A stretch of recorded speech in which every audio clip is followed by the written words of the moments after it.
Welcome back. With Christmas fast approaching, Americans are finding they're paying more for just about everything this year, in many cases, a lot more. The November inflation rate stands at 6.8%.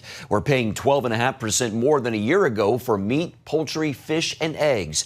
Housing rental costs are the highest since 2007, and prices at the pump have skyrocketed, up 58% over this time last year. Appearing on this week's episode of The Global Lane, Financial Issues national radio and TV host Dan Celia talks about whether he expects inflation to cool down anytime soon.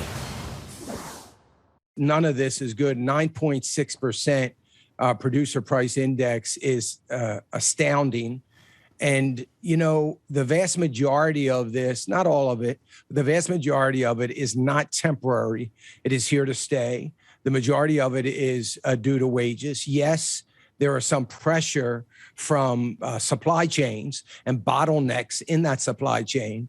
And yes, that causes a bit of inflation. But look, we've had money too cheap, too fast, too long, and it continues to devalue the dollar.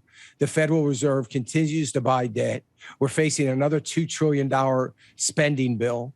So more debt on top of that, $2 trillion that the CBO, the Congressional Budget Office, says it's going to cost us $3.4 trillion for that, when the administration says it's going to cost zero. So we continue to see the spending. The inflation is going to continue, and we have no jobs being created, only jobs being desired. We're at 11.2 million job openings, all-time record high, and nobody is filling those jobs. Remember that 9.6 number I just gave you, Gary, and you pointed out before we came on that, look, that's a November number. So I would suspect by the end of December, and we get that number in January, it's probably going to be double digits. And we're going to continue to see that go up. Dan, and you know, it's interesting. Let me ask you about the unemployment rate, though. That's down to 4.2%. But we know the November job growth was weak.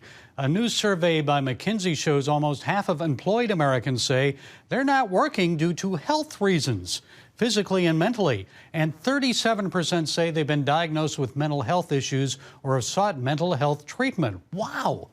It seems the pandemic has taken a toll on the U.S. labor force. So how concerned are you about that? Well, that's going to be our biggest problem that economists and analysts believe that we have, and politicians believe we have, is not there at all. Or we wouldn't be seeing such low unemployment rate. Look, the unemployment rate is low because we have clobbered our labor participation.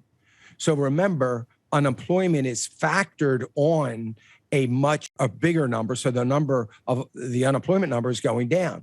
So this is what happened in 2008, 9, 10, 11, and 12. So we're seeing that same effect. We're going to have a very low labor participation rate, and we don't see any end in sight. The people that were laid off just as the pandemic started early on, the vast majority of them still aren't back to work.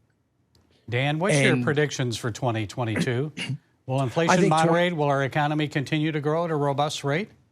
I think our economy is not going to grow at all, but I think inflation will begin to subside. So it'll probably be, at best case scenario, late third quarter, but likely into the fourth quarter, inflation may start settling down and dropping a bit, primarily because of supply chain pickup, and hopefully we'll get some energy picking back up again. Not to mention an election coming up. Yes, that always helps. Fourth quarter. Dan Celia, national radio and TV host of Financial Issues. Good talking with you again, Dan, and we appreciate you. Merry Christmas. Merry Christmas to you, Gary. Always appreciate being with you. Thank you. And you can see more about important issues in the world, including the crisis at the southern border, by watching The Global Lane tonight at 8:30 Eastern on the CBN News Channel or on the CBN News app.